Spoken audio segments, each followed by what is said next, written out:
Assalamualaikum warahmatullahi wabarakatuh. Sahabat Novelia Story. Semoga kita senantiasa dalam keberkahan dan perlindungan dari Allah, Tuhan Yang Maha Esa. Bab 1. Impian yang terlalu jauh. Aku selalu tahu hidup ini tidak mudah. Lahir dari keluarga miskin di pelosok desa membuat mimpi-mimpiku terasa begitu jauh dari jangkauan. Hari-hari dipenuhi kerja keras di sawah, sementara ibu dan ayahku semakin tua, semakin tidak berdaya. Aku ingat setiap sore menatap langit, membayangkan diriku berada di tempat lain, jauh dari segala keterbatasan ini. Ketika seorang agen tenaga kerja datang menawarkan pekerjaan sebagai TKW di Taiwan, hatiku langsung melonjak. Ini adalah kesempatan yang tidak akan kusia-siakan.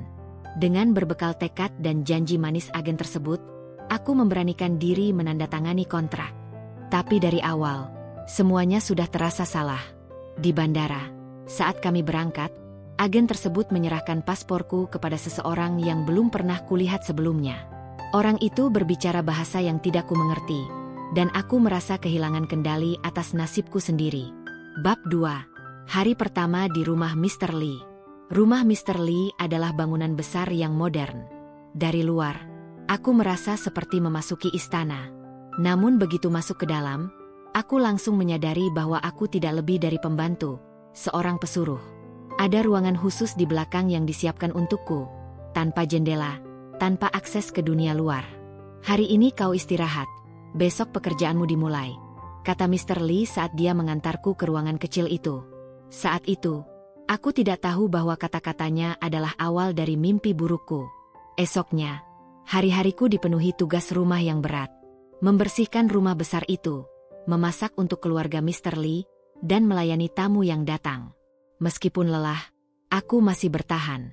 Aku ingat pesan ibu, jangan mengeluh, Sum, demi keluarga kita. Bab 3. Pandangan Mr. Lee yang mengancam. Tidak lama setelah aku mulai bekerja di sana, aku merasakan ada sesuatu yang berbeda dalam cara Mr. Lee memperlakukanku. Pandangannya selalu melekat terlalu lama padaku. Seperti elang yang mengintai mangsanya, aku merasa dia menunggu waktu yang tepat untuk menyerang. Suatu malam, ketika Madam Lin sedang keluar kota, Mr. Lee memintaku untuk membersihkan kamarnya. Pada awalnya, tidak ada yang aneh, tetapi ketika aku sedang menyapu, dia tiba-tiba muncul di belakangku, memegang lenganku dengan kasar. Ada yang mau aku bicarakan, katanya. Tangannya terasa seperti cengkeraman besi, dan aku bisa merasakan napasnya di tengkuku. Aku langsung merasa cemas. Mr. Lee, saya harus kembali bekerja di dapur. Banyak tugas yang belum selesai, ucapku sambil berusaha melepaskan diri. Tapi dia hanya tersenyum kecil, dan tanpa bicara, dia menarikku ke arah tempat tidur. Di malam itu, aku merasakan ketakutan yang luar biasa. Dia tidak hanya memperlakukanku sebagai pembantu, tapi seolah aku adalah miliknya, properti yang bisa dia lakukan sesuka hati. Bab 4. Awal mimpi buruk. Setelah kejadian itu, semuanya berubah. Setiap malam, ketika Madam Lin tidak ada di rumah, Mr. Lee memaksaku untuk melayaninya. Aku selalu mencoba menolak, tetapi setiap kali aku melawan, dia menjadi lebih kasar. Pernah sekali aku berteriak meminta tolong, tetapi itu hanya membuatnya marah dan dia mengancamku. Kamu di sini sendirian. Tidak ada yang peduli denganmu. Jika kamu melawan lagi, aku akan pastikan kamu tidak pernah melihat keluargamu lagi, katanya sambil menatapku dengan tajam. Setiap hari aku hidup dalam ketakutan. Setiap langkahku terasa diawasi. Rumah itu yang sebelumnya hanya tempat kerja, sekarang berubah menjadi penjara yang tak bisa kuloloskan diri. Bab 5. Madam Lin yang membisu. Meskipun Madam Lin tahu sesuatu, dia tidak pernah menanyakan apapun padaku. Dia terlihat seperti wanita yang dingin, tidak pernah terlibat dalam urusan rumah tangga. Namun, aku pernah memergokinya memandangi Mr. Lee dengan tatapan curiga. Apakah dia tahu suaminya telah memanfaatkanku? Atau apakah dia memilih untuk menutup mata demi mempertahankan rumah tangganya? Pada suatu malam, ketika Mr. Lee pergi keluar kota, aku mencoba berbicara dengan Madam Lin. Mungkin dia bisa membantuku. Madam Lin, saya tidak tahan di sini, ucapku pelan saat aku sedang menyiapkan makan malam. Madam Lin memandangiku sejenak sebelum menjawab dengan nada dingin. Kamu dibayar untuk bekerja di sini. Sumi, jangan menambah masalah. Setelah itu, aku tahu, aku tidak bisa berharap apapun darinya. Bab 6. Harapan yang hilang dan rencana kabur. Dalam keputusasaan, aku mencoba mencari jalan keluar. Tapi Mr. Lee semakin memperketat pengawasannya. Telepon rumah dikunci, pintu-pintu selalu dijaga, dan aku tidak pernah diizinkan keluar tanpa pendamping. Aku merasa seperti burung dalam sangkar emas, yang terlihat bebas tetapi sebenarnya terperangkap. Suatu sore, ketika aku menjemur pakaian, aku bertemu dengan Mei, seorang TKW asal Cina yang bekerja di rumah sebelah. Dia sering memperhatikan pekerjaanku, dan pada akhirnya, dia mendekat dan bertanya apakah aku baik-baik saja. Tanpa sadar, air mata mengalir di pipiku. Akhirnya, aku tidak bisa menahan semuanya lagi. Bantu aku, Mei. Aku ingin keluar dari sini, bisikku dengan suara gemetar. Mei tampak terkejut, tapi dia berjanji akan mencoba membantu. Bab 7. Pengkhianatan dalam rencana kabur. Dengan bantuan Mei, kami merencanakan pelarian. Mei telah menghubungi seorang kenalannya yang bisa membantuku pergi. Semuanya tampak berjalan lancar, hingga suatu malam aku mencoba kabur melalui jendela kamar mandi. Namun, saat aku hendak melangkah keluar, Mr. Lee tiba-tiba muncul di belakangku. "Kamu pikir bisa lari dari sini? Hah?" Suaranya penuh kemarahan. Dia menarikku kembali ke dalam rumah, menghajarku tanpa ampun. Aku terhempas ke lantai, merasakan rasa sakit menjalar di sekujur tubuh. "Kamu tidak akan pernah meninggalkan tempat ini. Kamu milikku," desisnya sebelum meninggalkanku terkapar. Bab 8. Mei yang tidak menyerah. Setelah malam itu, aku berpikir bahwa harapanku sudah benar-benar hilang. Tapi Mei tidak menyerah. Dia terus berusaha mencari cara untuk membantuku keluar. Diam-diam, Mei mulai menyusun rencana yang lebih matang. Dia menghubungi seorang aktivis hak pekerja di Taiwan yang memiliki koneksi dengan polisi setempat. Mei tahu bahwa ini adalah jalan terakhir untuk menyelamatkanku. Namun, ini bukan tanpa risiko. Jika Mr. Lee tahu, kami semua bisa dalam bahaya. Bab 9. Pengejaran dan pertarungan terakhir. Puncak ketegangan terjadi saat Mei dan polisi datang untuk menjemputku. Mr. Lee, yang selama ini merasa tak tersentuh, menjadi sangat marah. Dia menolak menyerah begitu saja dan mencoba melarikan diri dengan membawa aku sebagai sandera. Ada adegan kejar-kejaran yang menegangkan antara polisi dan Mr. Lee di jalanan kota Taipei. Aku, yang sudah lemah dan ketakutan, hanya berharap agar semua ini segera berakhir. Hingga akhirnya, Mr. Lee berhasil ditangkap dan aku dibebaskan dari neraka yang selama ini mengurungku. Bab 10. Luka yang masih terbuka.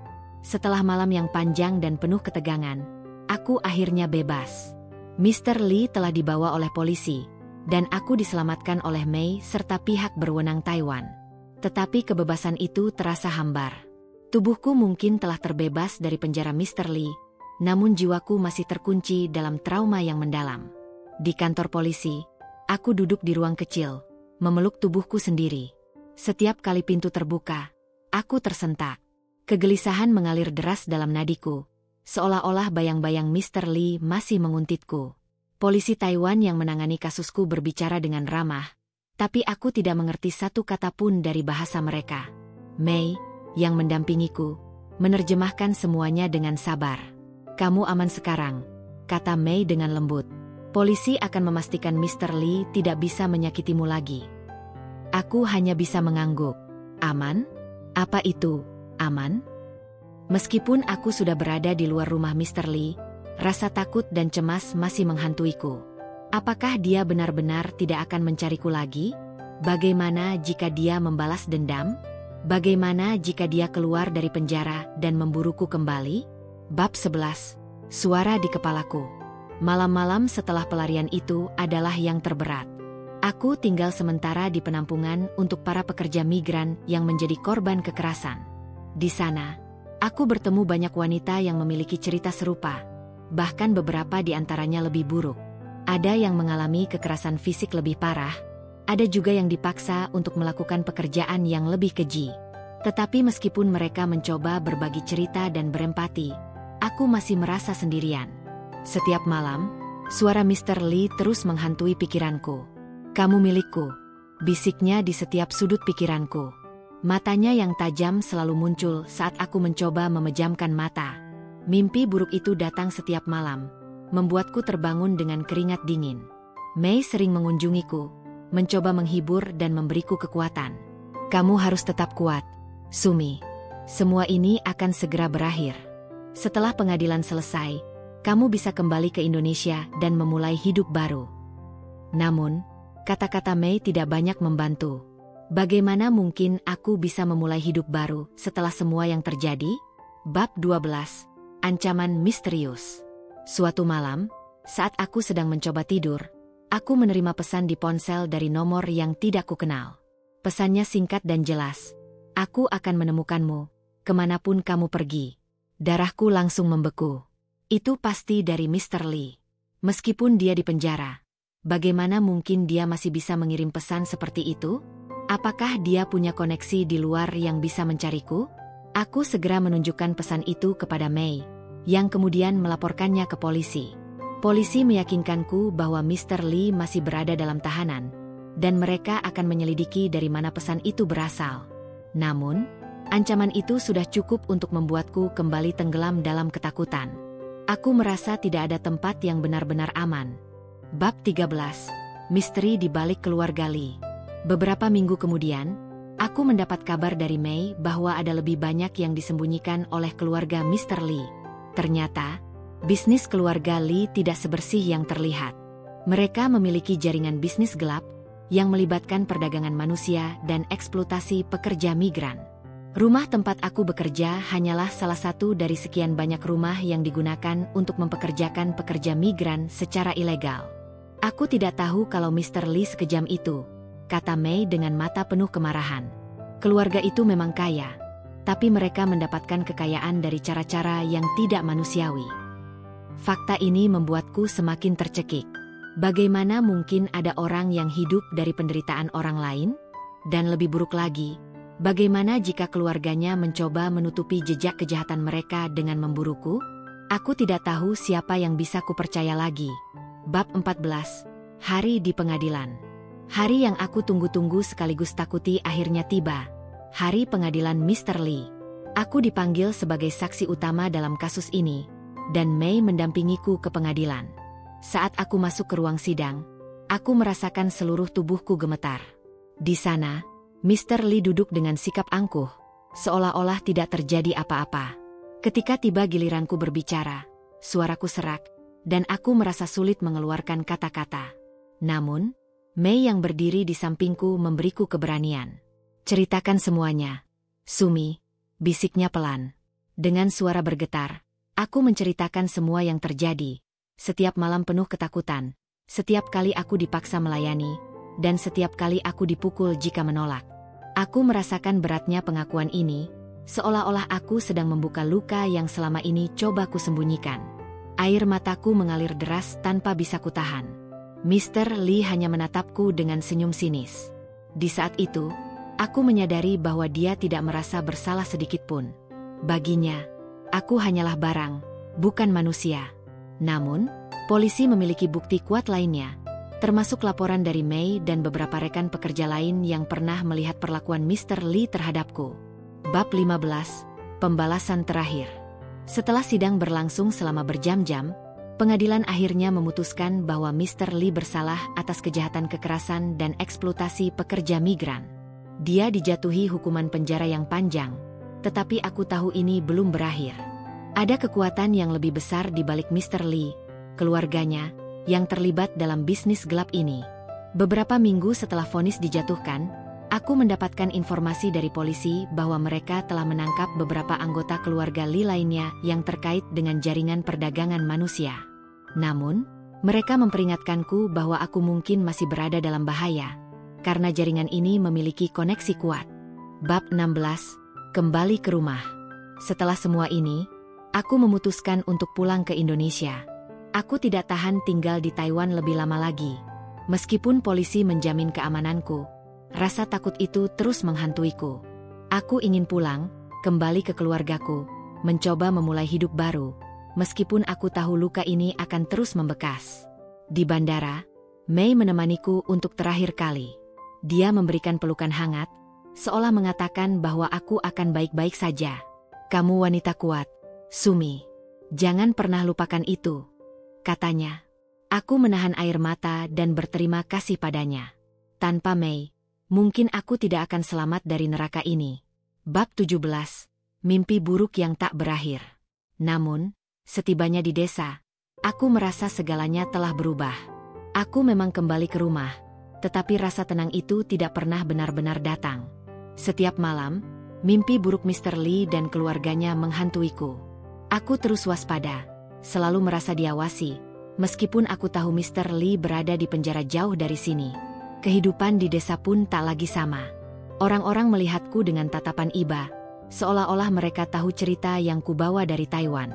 Aku mencoba membantu keluargaku seperti dulu, tetapi trauma yang kuderita terasa terlalu dalam.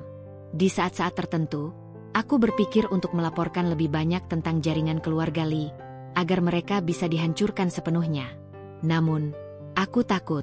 Koneksi mereka terlalu kuat. Jika aku bertindak lebih jauh, mungkin aku akan kembali menjadi target mereka. Bab 18.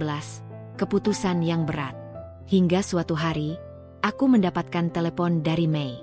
Polisi Taiwan berhasil menangkap lebih banyak anggota jaringan keluarga Lee, dan kasus mereka sedang diproses di pengadilan.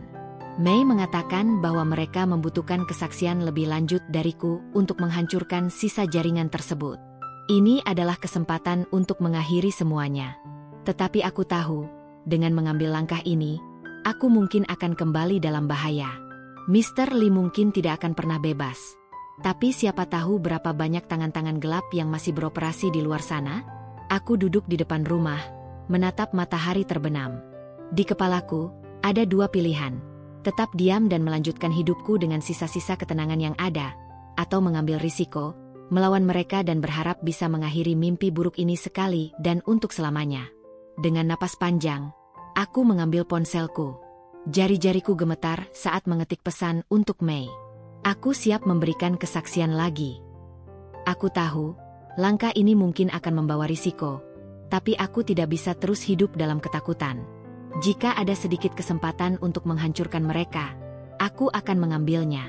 Tidak hanya untuk diriku, tetapi juga untuk para pekerja lain yang masih terperangkap dalam cengkeraman mereka. Bab 19. Langkah pertama ke keadilan. Setelah mengirim pesan kepada Mei, aku merasa dadaku berdebar-debar. Keringat dingin membasahi telapak tanganku. Aku tahu keputusan ini adalah langkah yang besar, tapi juga berisiko. Aku bertanya-tanya apakah aku terlalu terburu-buru, apakah ini akan berakhir buruk bagiku, atau malah membuka jalan menuju kebebasan sesungguhnya. Tak lama setelah pesan itu terkirim, Mei meneleponku. "Terima kasih, Sumi. Keputusanmu sangat berani," katanya dengan nada penuh penghargaan. "Aku akan segera mengatur pertemuan dengan pengacara dan pihak polisi. Kau akan memberikan kesaksianmu melalui video, jadi kau tidak perlu kembali ke Taiwan. Tapi mereka memerlukan rincian yang lebih dalam, lebih banyak bukti tentang apa yang kau alami selama bekerja di rumah Mr. Lee." Aku mengangguk, meski tahu Mei tak bisa melihat. Ini bukan hal yang mudah, mengungkit kembali mimpi buruk yang sudah kucoba kubur. Tapi jika ini bisa menolong pekerja migran lainnya, aku harus melakukannya. Setidaknya, aku bisa memberikan mereka kesempatan yang tidak aku miliki dulu. Bab 20. Kesaksian yang berat. 2 minggu setelah percakapan dengan Mei, aku dipanggil untuk memberikan kesaksian resmi. Aku duduk di depan layar komputer, dihubungkan dengan pengacara dan pihak kepolisian Taiwan melalui panggilan video. Mei berada di sampingku, memastikan aku tetap tenang. "Aku akan berada di sini sepanjang waktu, Sumi," katanya lembut. "Kau tidak sendirian." Aku memulai ceritaku dari awal, menjelaskan bagaimana aku direkrut, perjalanan ke Taiwan, dan hari-hari pertama yang berat di rumah Mr. Lee. Setiap kata yang keluar dari mulutku membuat hatiku semakin berat, tetapi aku terus berbicara. Aku menceritakan perlakuan kasar Mr. Lee, ancamannya, dan mimpi buruk yang aku alami di bawah cengkeramannya. Pada beberapa momen, suaraku bergetar dan air mata menggenang di mataku, tetapi Mei menggenggam tanganku, memberiku keberanian untuk terus melanjutkan. Di sisi lain layar, Pengacara dan polisi mencatat setiap detail dengan serius. "Apa ada bukti fisik lain, selain kesaksianmu?" tanya salah satu penyelidik. Aku berpikir sejenak. Lalu ingatan tentang malam-malam ketika Mr. Lee memaksaku masuk ke kamarnya menghantui pikiranku lagi. "Ya," jawabku dengan suara pelan. "Ada pesan-pesan dan rekaman suara di teleponku. Dia mengirim ancaman setelah aku mencoba kabur." Polisi tampak tertarik. "Kami akan memerlukan bukti itu, Sumi. Kami bisa menggunakannya di pengadilan untuk mendukung kasusmu." Aku menyerahkan ponselku pada Mei, yang kemudian mengirimkan semua bukti itu ke pihak berwenang. Aku tahu, setelah ini, tak ada jalan untuk kembali. Semua kebenaran sudah diungkapkan. Bab 21. Ancaman baru. Beberapa hari setelah memberikan kesaksian, Mei memberitahuku bahwa kasus Mr. Lee semakin dalam. Penyelidikan polisi berhasil menemukan bukti-bukti lain yang mengaitkan keluarga Lee dengan jaringan perdagangan manusia. Mereka menangkap lebih banyak anggota keluarganya, termasuk adik laki-laki Mr. Lee yang bertugas merekrut para pekerja migran secara ilegal.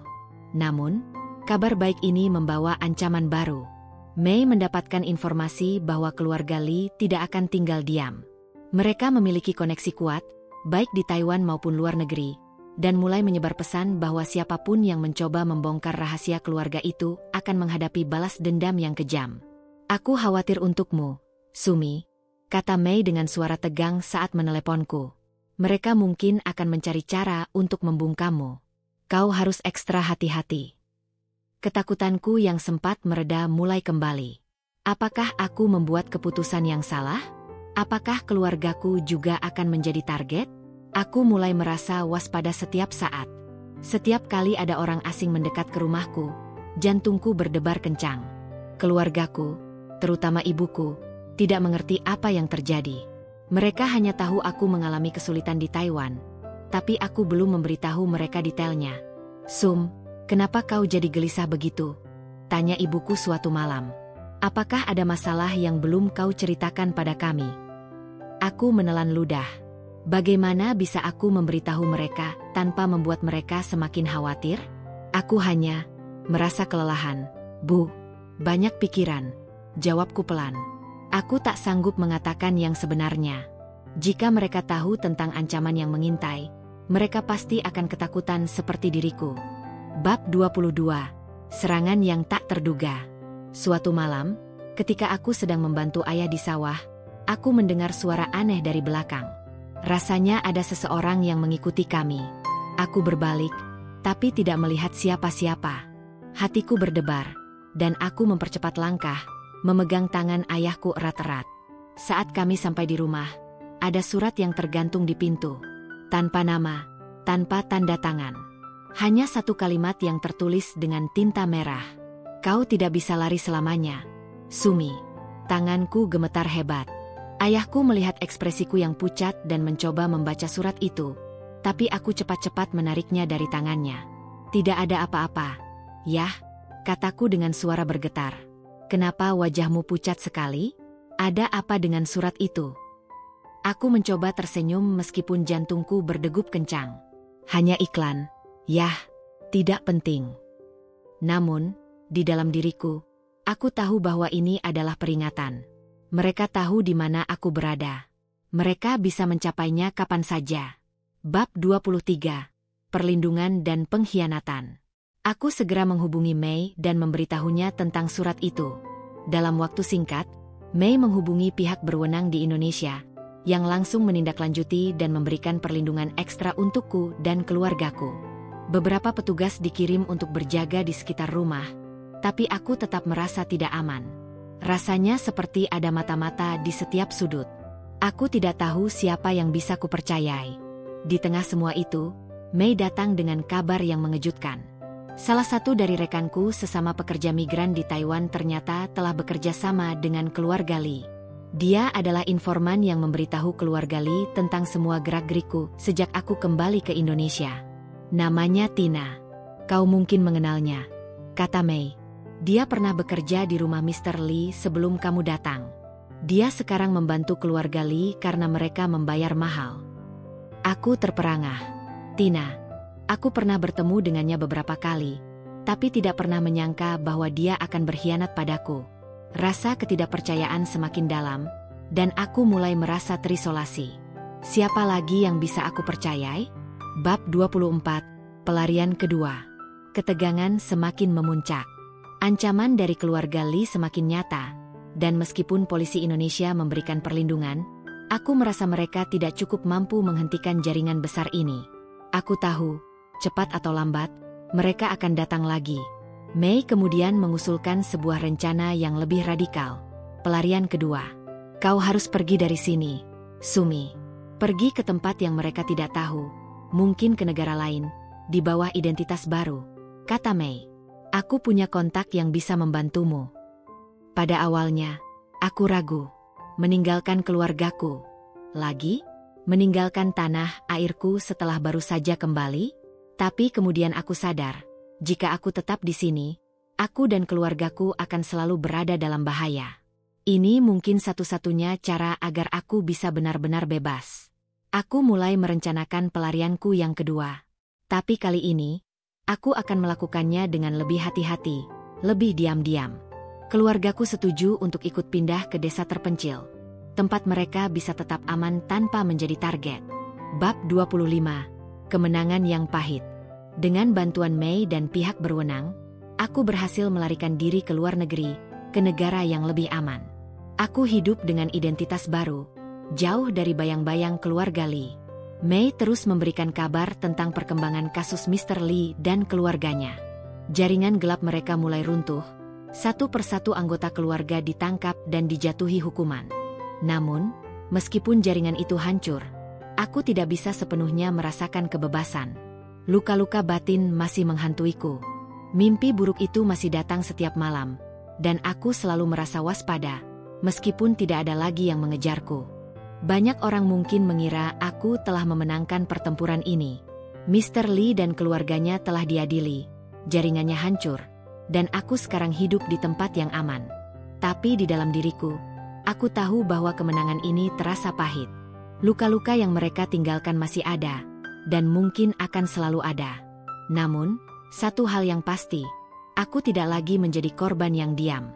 Aku telah berjuang, dan meskipun harga yang harus kubayar sangat tinggi, aku bangga karena telah melawan. Di tempat persembunyian baruku, aku mulai menulis. Aku menulis untuk melepaskan rasa sakit, untuk menceritakan kisahku, agar dunia tahu apa yang sebenarnya terjadi di balik senyum tipis seorang pekerja migran. Aku menulis untuk para wanita lain yang mungkin masih terjebak dalam neraka yang pernah kualami. Dan suatu hari, mungkin, aku akan benar-benar merasakan kebebasan, bebas dari bayangan gelap masa laluku.